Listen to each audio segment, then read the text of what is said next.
Fellow auto detailers, welcome to the show that features interviews with today's most successful auto detailers. This is the Auto Detailing Podcast. Here's your host, Jimbo Balaam.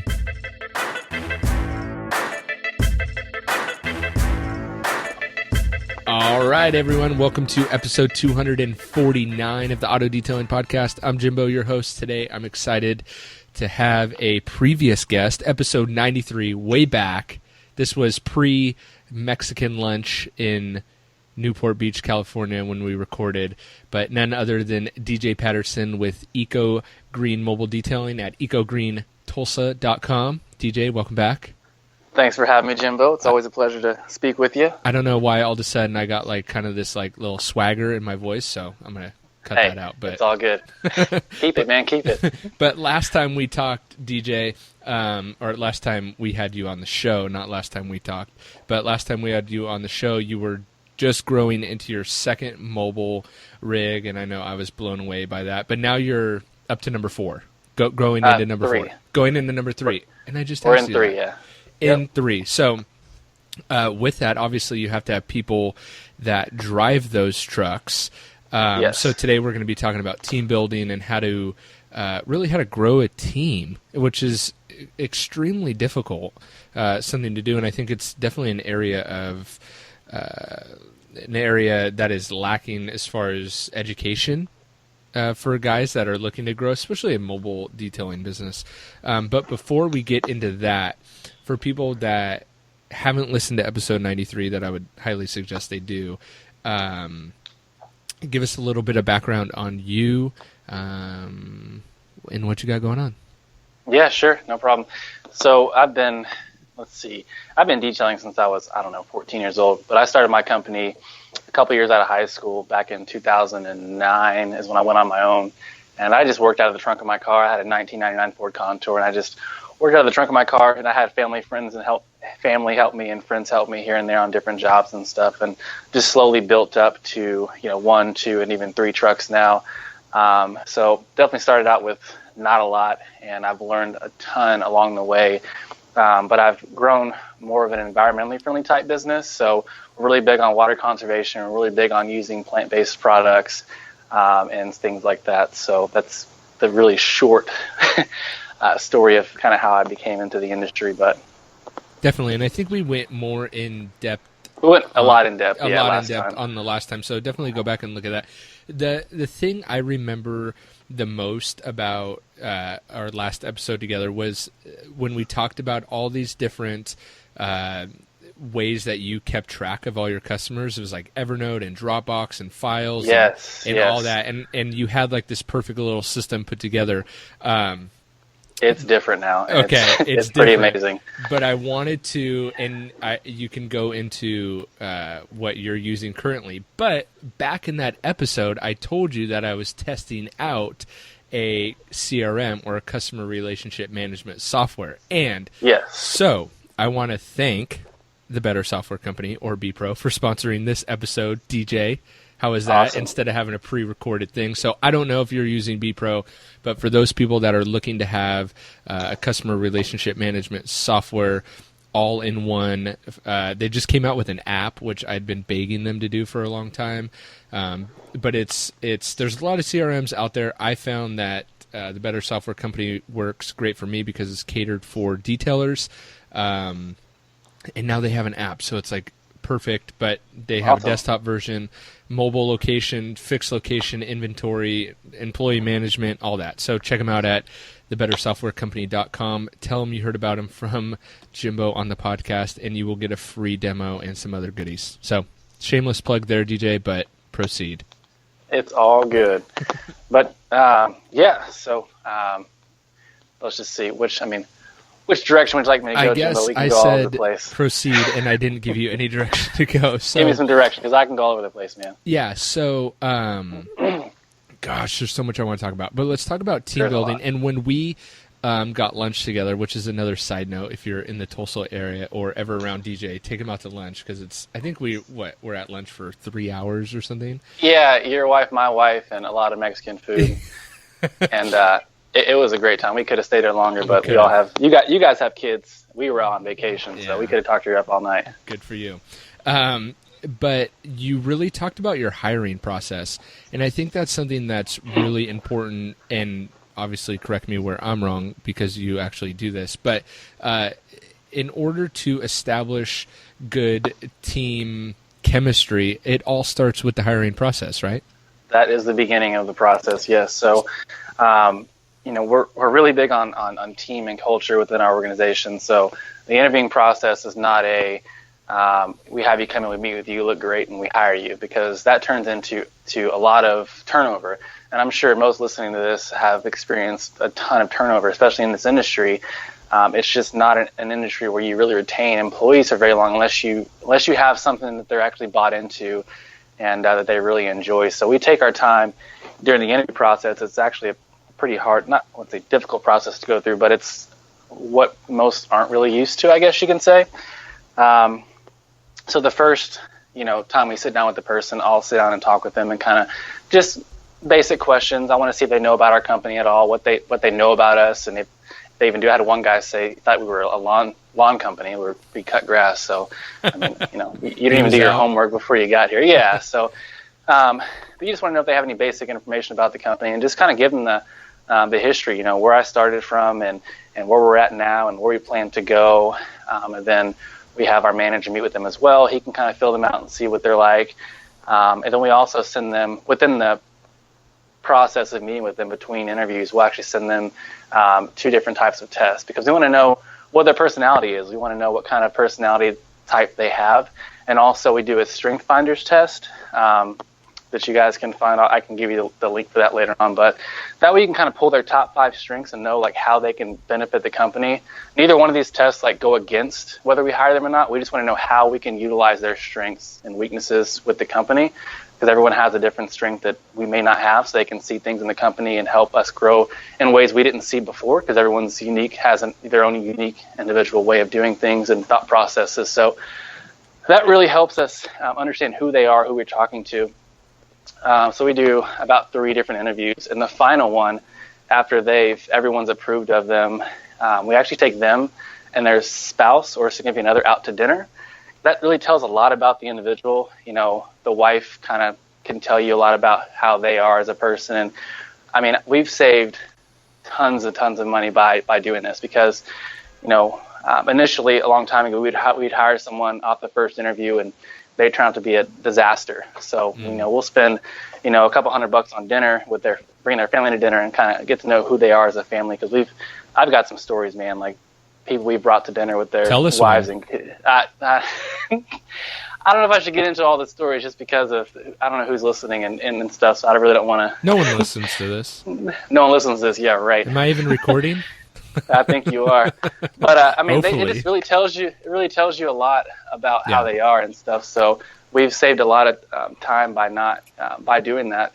Just like I said, you really just learn about the person more when they're in a setting with their wife or kids, and you just kind of see, who they are as a person. Because we're a really family-oriented company, here too. So it's just kind of nice to have that relational time with them. So that's kind of the last interview process. It's just a nice casual dinner, the first thing that stands out to me is that you're willing to invest and spend money into hiring the person. So, because between the Strength Finders test, dinner, the time that you spend, it adds up. It adds up. Yeah. I don't know. You probably know the dollar amount, but it's probably a few $100.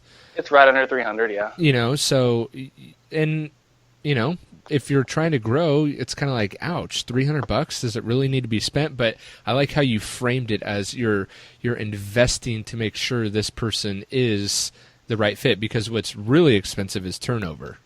Oh my gosh, yes. Yeah. So after you've found the right person, you've taken them to dinner, all that, then what's next? Are you the whole time, are you planting the seeds of kind of what your company culture is like, what's expected of them? Definitely, yeah. We tell them all the negatives and all the positives, but more the negatives, because we want it to be a place where they feel comfortable coming and working in as well. So we tell them, there's some nights we get off at 7, 8, we might have to work late. That we always tell them what to expect and so forth.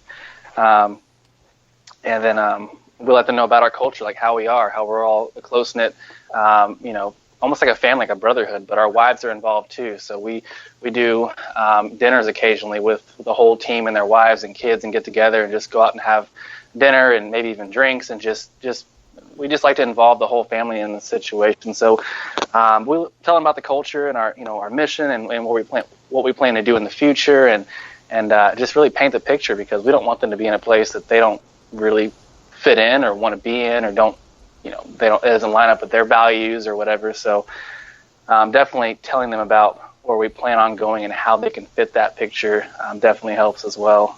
Have you ever got anyone to go through the whole process and then you're telling them the negatives and they just stop all communication with you? No, I really haven't. People get really excited about what we plan to do and stuff, and I look forward to. And another thing we talked about in a previous episode that you kind of just brushed over was they meet with your manager. So you've really taken over the role as owner, and I know you still operate the business as well. Yeah. But then you have a guy under you as well that you've brought on, and I think salaried, right? Yeah. So, because it's just really hard to, he just does so much for the company that's you really can't put an hourly on it, if you will. He just kind of works, all over the place and stuff. So it's just easy to have, pay him a good salary to take care of the business. And he's, we've butted heads a lot, honestly. Like there's times where I didn't feel like he was working within his job description, but it was my fault because I didn't create a job description for him in the first place. So I was having high expectations that he wasn't meeting because he didn't have a physical job description. And I'll say, honestly, we sat down maybe a month or two months ago, and I wrote out, here's what I expect of you. And ever since then, the company's been running like just a well-oiled machine. He does his job, I do my job, and everything is taken care of. So we work really well together now because we have a clear definition of what his role is. And that goes for when you hire someone too. You want to create a job description. That way they know, there's nothing like, everyone's worked in a job before. There's nothing like working in a job and not knowing if you're really performing at your highest because there's no expectations set. So you want to set, they're called KRAs, which is the key results area. And whatever the areas may be, we do like 5 different areas. And that way they know on paper, like, this is what I expect of you. So when you write them up for not doing their job, you can say, look, on your KRA, and you guys can Google that. There's a lot of examples out there on a key results area. But when you write them up, you can say, look, this is part of your KRA, and you weren't doing that. So it's validated. It's justified that I write you up because you weren't performing in your job description. So that's a very important part of team building as well, is making sure they know how to perform at their highest in their position. And do you use the Strength Finders test to say, hey, do you formulate a job description for each person based off their strengths, or do you have like a general Not necessarily. Okay. With the strengths, we just can sit down and meet them individually and say, hey man, like, we know one of your strengths is restorative. Like, you can look at a situation and figure out a better way of doing it, a better system. What do you think about this? We're looking to do X, Y, Z. How do you think we should, do that? Oh, I think we should do this. Awesome. Let's do that. Like, we involve the team in everything because, like I said in the beginning, everyone has their own unique gifts above and beyond just, detailing a car. So when you give people the opportunity to use their gifts and their strengths to help the company in ways that's just not detailing, they're more bought in. Like, I had about a week or last week, I had a schedule I was trying to fix for the following week, and I couldn't figure it out, like how to make it work. And I said, guys, look, take the iPad real quick. What do you think we should do? And they knocked it out in like 10 minutes. And we had a perfect route, perfect schedule. And it's just using, the people that you have and not just looking at them as detailers, because there's just so much more than that. They're actually people. They have families, they have lives, and they have their own strengths, Definitely. Are there a couple like key company culture? So did you sit down with your wife and establish what kind of company culture you wanted to have, or was the company culture something that just like organically came? And then what are some key attributes of your company culture? See, I knew you'd ask that. And we don't have them all solved. So kind of a side note, my wife actually just quit her job in the corporate world about 2 months ago. So she's working on our business full time, and she's pretty much swept the rug up from under our feet. and we're just trying to keep up with all the things she's doing. So we're actually solidifying all our values and our mission statements and stuff like that, so that we can actually, spread them across get them out there so that we all know exactly what we're working towards, what our values are, what our culture really is. But since then, it's been all organic. We have a really, we're fun. We like to laugh a lot. Quality is very important to us. Communication is very important to us. And it's just a natural thing. It's weird because all of our team members have the same personality traits, not the same strengths, but the same personality traits. So we all really bond really well and kind of just naturally know the culture in a sense. But having, a culture or vision or mission statements written out before you hire people and saying, hey, this is our culture, this is what we stand for, this is why we do what we do, and this is how we do it. That way they know exactly what they're doing. That, along with their job description, they can't do anything but succeed, or they'll have to go, So give us a couple things that are important to you, that even if they're not written down, a couple things that are important attributes of company culture besides fun, exciting, what? Communication is the biggest thing with me. Okay. Because if you're not communicating, amongst each other or even with the client, then there's that gray area. We don't want that gray area. I don't want, just for example, team members to have a certain, they're like, well, I don't really like when you do this, but I'm not going to tell you that because, you're the owner, you're the boss, and, I have no place to tell you that. So, and they quit in 6 months down the road, and I'm like, hey, man, what happened? Well, I really didn't like when you always, well, why didn't you tell me that? Because when I first hire someone, we always tell them, my manager, I tell them the same thing. Communication is huge with us. I don't care if you're at the bottom of the totem pole. If you have an idea or you have something that you do not like that we do, you've got to tell us, because 9 out of 10 times your feelings are probably validated. We're not perfect. We don't know everything at all. We're 6 years, almost 7 years in the business, and there's still times that I'm learning from people that I've hired because they have job experience, that we just don't have. So communication is key, and especially with your clients too. You always want to communicate with them. Let's just say you're about to do a job, you show up, and we've all done it. You show up, you get the keys and you do the job, and you tell them the price later on. They're like, oh, that's a lot of money. Well, you got to communicate up front what you're about to charge, what you're going to do, so the expectations are set. So communication is my biggest thing, honestly, next to quality, which that's a given. Yeah, no kidding. And communication, just a little side note, is something that I've started to take super serious in my business after having a few run-ins with people that I wasn't, and I guess I'll take the brunt of it, that I wasn't clear enough. But then it's awkward because I'm being overly clear with customers that already know what's expected. It's almost like, and so they're like, yeah, I know, Jimbo, yeah. I know, I get it. And then it's like, okay, but I just got to cover myself. Oh, yeah.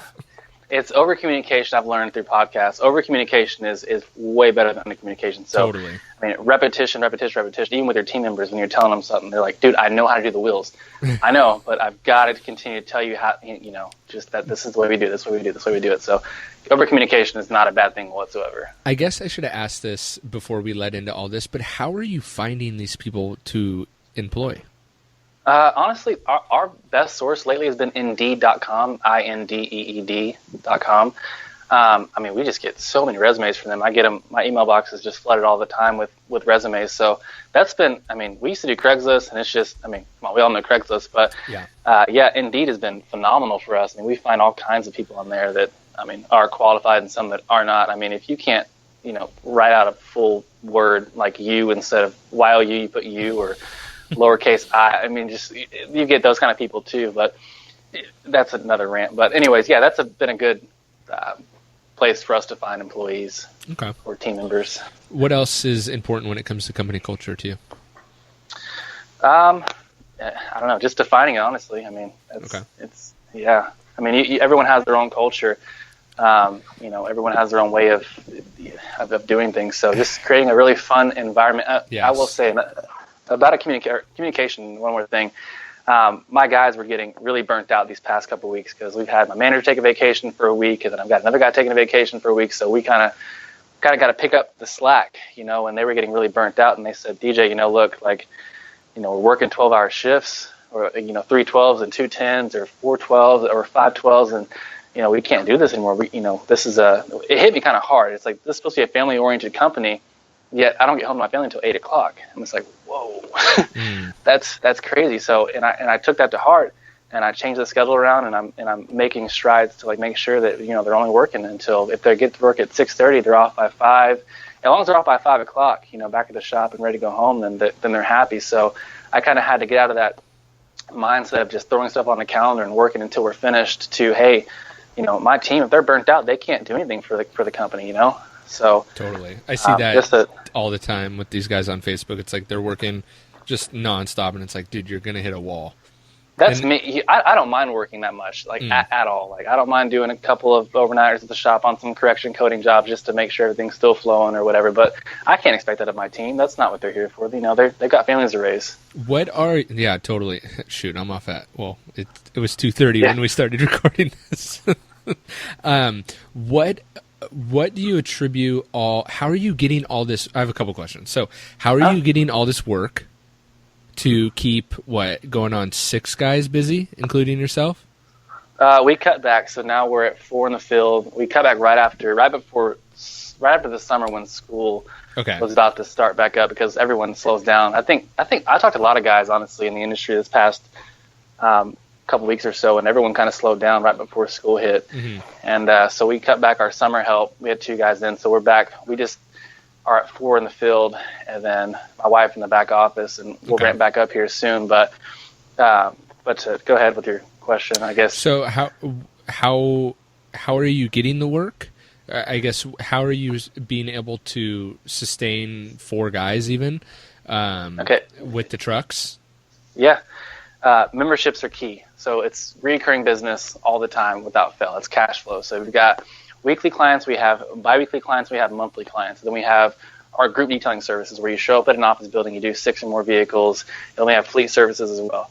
That's guaranteed. I mean, they're every 2 weeks. If it's not raining, we're out at their place of residence or business or whatever, and doing that. So that really keeps everyone busy. So how many office buildings do you do? We do just a handful of office buildings, but we have a couple of big companies, and a couple we have non-disclosures with that we can't even talk about, which is kind of ridiculous. No, but you're all big they're time on me. I see how it goes. No. Just kidding. But it's so we do a couple of big corporations, and then we do a lot of like a handful of office buildings. So a majority is just memberships, like residential. Every week or every 2 weeks or once a month on these people. So that's what keeps everyone busy. And then we just kind of fill in the full details, in between and everything. So I'm on your site and I see the group detailing, and so you have your prices set on there. Is that for describe that package? And I don't want to. The dollar amount doesn't matter, and people can obviously go to your website. Whatever. But just in case it changes in future, doesn't matter. So, but is that a car wash, or is that a mini detail, or how are you framing that? Because one issue that I've been running into with office buildings is they're cheap. Yes. Well, yes and no. So we've tried so many different ways to do this, and what I've learned works the best is you set a standard package. So we have a basic. Here in our community, we do 65 for a Cooper sedan, 75, 85, 95, depending on the vehicle. And that's just a standard, an eco-friendly hand wash, a spray wax, which is just like a quick detail or whatever. And then we do the wheels, tires, the fender wells, and then back in the interior, wipe down all the cup holders, just clean all the hard surfaces, nothing too in-depth. There's no steam cleaning or anything like that at all. And then just, clean all the windows and door jambs. So just a really basic standard service. And then we also have, I don't know if it's on the website or not, I have to check, but all the a la carte services. So if they want to upgrade to a deep interior cleaning, $50. They want to do a helmet restoration, $50. They want to do a leather reconditioning. If they want to do, paint sealing or polish. So really how it works is that if they add all the services up and put it on the basic package, they pretty much have a full detail at the full detail price. So you kind of give them that ability to get a fairly, an affordable detail. That's a good service, but if they want more services, they can add them on there, and that works perfect for our clients now. It took us a long time to get there, but we just now figured it out. So. Got it. Yeah, I currently right now, I stopped doing all office buildings, but just recently I got like this gravy office building that's local to me, but I'm subbing it out to another guy and just taking a little cut off the top so I don't have to mess with it. But so your bread and butter is really that memberships. The memberships. How are you? About how many members do you have? Oh gosh, I don't even know, man. We probably do about. If I was to think of a number off the top of my head, about $150,000 a year in memberships, maybe. So how are you keeping track of all that? If you're not using Square for appointments, that's what we use now. So Square, everyone uses Square so we were using, Google Calendar and stuff, but on Square, you put their information in, you put it as a recurring appointment, and boom. So every month, I'll go through the whole list on Excel and make sure we're not missing anybody, because the monthlies kind of fall behind here and there. So every month I'll go on there and make sure everyone's current on their service, and we didn't miss anyone in between the cracks. Because when it rains, we have to reschedule them for a later week, and it kind of gets out of whack. But we have an Excel spreadsheet with our client list, and then we just check them out once a month, make sure that everyone's taken care of. Do you have a CRM, DJ, that you're using? This isn't another ad, but bro, you got. No, you're. I will try them. I heard it in the beginning, and I'm gonna look into them. Dude, I'm not okay. This isn't even an ad. I'm telling you, it's completely changed. That good, huh? It's that good. And and one thing that I love is that Square Appointments is cool. I noticed with the Square add-on stuff, because I was doing the marketing, I think, with Square for a little bit. I tried it out. It adds up, doesn't it? It adds up, man. It gets expensive. Gosh, yeah. I know. And one of my biggest gripes about the Better Software Company was that their calendar sucked. And it did, but they just revamped their calendar. And it's really good, especially from the thing I like about it. And again, I'm just telling you. You're good. So, because it makes it's all in one place. So, you don't have the Excel spreadsheet and your calendar, and then you're trying to pull them both up. It's literally all together. Can you take payments on there or no? You can invoice? Yes, you can invoice. You can take payments. Another thing that I really like is they offer email marketing too. And so my favorite thing with that is after a customer pays, there's an automated email that just thank you for your business or whatever. You can make it say whatever you want, and attaches a copy of your invoice for the customers that want a receipt or whatever. But I also use that time to ask them to write a review or refer a friend or something like that. So it's a subtle way to but the point being, and especially for you, and something that worked for me, was at least it's all in one place, Sure. So, and you can have different crews too in the calendar. So I don't know if Square Appointments does this, but you could have your separate crews and all that. Anyway, so you should definitely at least get the free demo, and so you could see, but I think you'll end up liking it. Yeah, we'll check it out. My wife does all that stuff now, and she's killing it back there, so I'll have her... well, maybe don't mess her up then. I don't know, man. She's already doing good. She's got some pretty cool stuff lined up, so I'll have to share it with you. Cool. Yeah, definitely. Right. All right. So that was one thing that I remember from last time, too, is you sold those monthly packages. So the Square Appointments is that linked with, can they make a payment through that appointment, too? Or are you just storing their cards somewhere else and running them there? We can store their cards in Square. And then we invoice through Square as well. And then all the techs in the field have an iPad with Square. So they all have their calendar pulled up, and they can take payment, they can invoice, they can see their schedule, they can book appointments. I mean, it's pretty solid, and it works really well for us, way better than what we did before. Yeah, I do still use when I'm looking for something really quick, I will still use the Square invoices. Yeah. But and I still process credit cards that way too, just because it's so much quicker. What else? So how has that been to have your wife come on? It's phenomenal, man. It's really good. I mean, like I said, she's really good with the systems and things that, our systems were great before. I think on the last podcast, I had 3 or 4 different things that we had to tie together to make work. But now it's becoming more and more of one system. She's tying different things together to make it a one fluid system. So it's almost complete. We have to have a few more meetings and to test some things out, but it's pretty great. I mean, I'll kind of go into a little bit. So we know how we do our forms, right? We have a form for each client that we service. I don't even know how to get it. It's really in depth, so I won't. I probably shouldn't at the moment. But forms. Well, we got time. So forms, as in like. So let's just say we have a new client that shows up. So we have an app now that we use, and it has their name, name, phone number, address, type of service they're going to get. So what we do is when we get there, we do a walk around on the vehicle, and then we can actually take a picture of damages, and it actually uploads it immediately to What's the the app app. called? It's called Canva, Canva. Use it all the time. And yep. And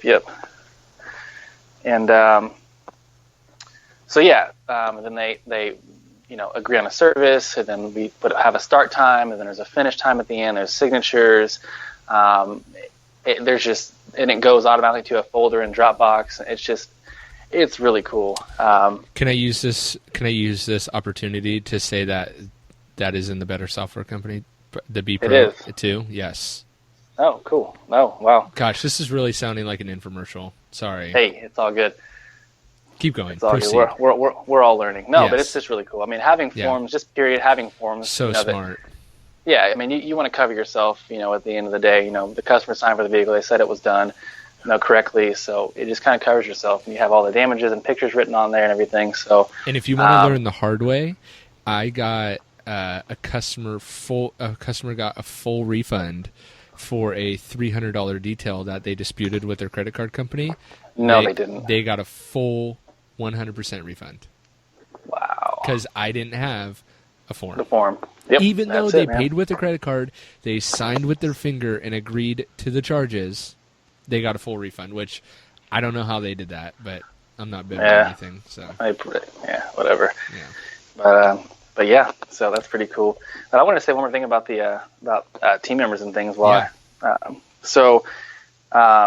Kind of about retaining team members and so forth. So this hasn't nothing to do with this is more like a marriage type thing. I'm married, and you're married. So there's a thing called the 5 love languages. Have you heard about them? Yep. The 5 love languages. Yep. Okay. So everyone has one, and it's not just for your spouse. Like everyone has a certain way they like to be.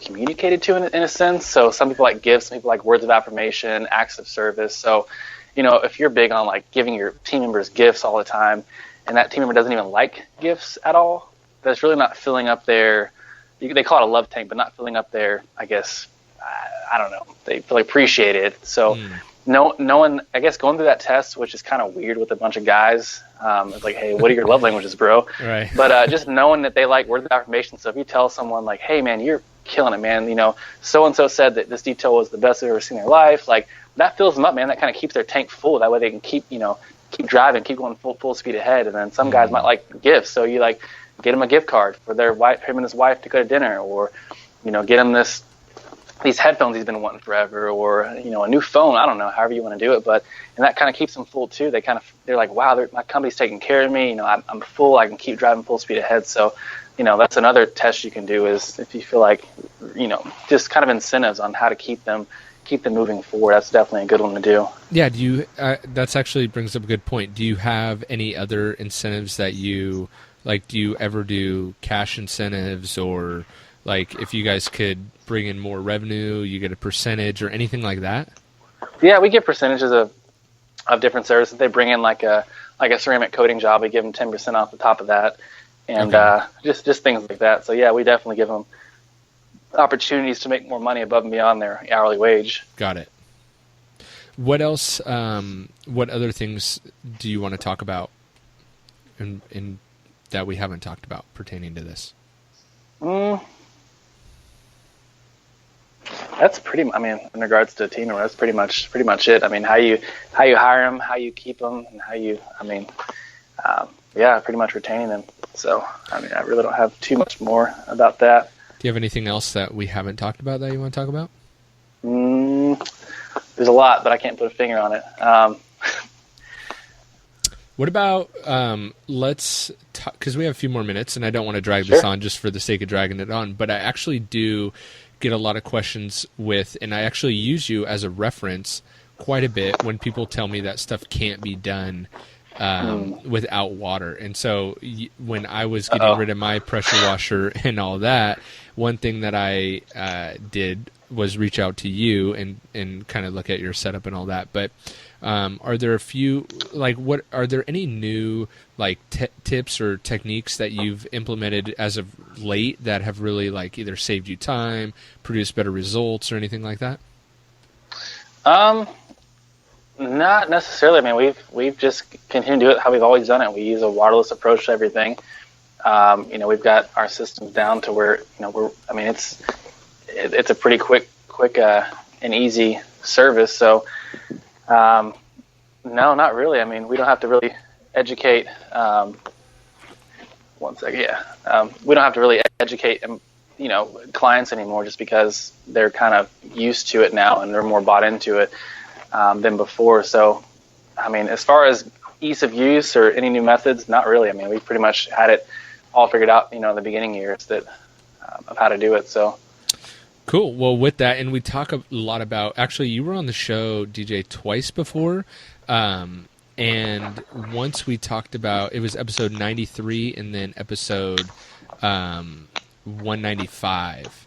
So we talked about, I think, a nasty RV and stuff like that. So if people want to listen to that, they can go back and listen to that. But with that said, if people want to connect with you then or find you on the internets, how can they do that? Yeah, you can just, let's see. So I do have a group on Facebook. It's not really active at the moment because I kind of got really busy and everything, but it's EcoFriendly Auto Detailers. I know. But it's EcoFriendly Auto Detailers. I'd love to get that back and rolling again and get some more content going through there because, I think being environmentally friendly in this industry is definitely a new thing and a new approach to a way of doing business, and it definitely can be done. I guess I'm living proof of it. So, it's definitely keeping up with the times, and, water conservation is one of we're really passionate about. So, it's easier, it's a cheaper way of doing things, and you just got to kind of keep up with the time. So if you want to learn more about that and stay connected in regards to environmentally friendly auto detailing, then you can, join that group on Facebook called EcoFriendly Auto Detailers, and we can keep the dialogue going through there. But yeah, so website, you can connect with me on the website, and info@EcoGreenTulsa.com is my email address. Yeah, pretty much it, man. Cool, man. And I will have all this linked up in the show notes, as well as his previous episodes if you guys want to check that out. But with that said, man, thanks for killing it again. For sure, man. Thanks for having me on. I hope I answered some good questions and helped people out. It's always good to learn from other detailers. I always learn from your podcast all the time, so it's a pleasure to be on the show. Thanks for listening to another episode of the Auto Detailing Podcast. Head on over to autodetailingpodcast.com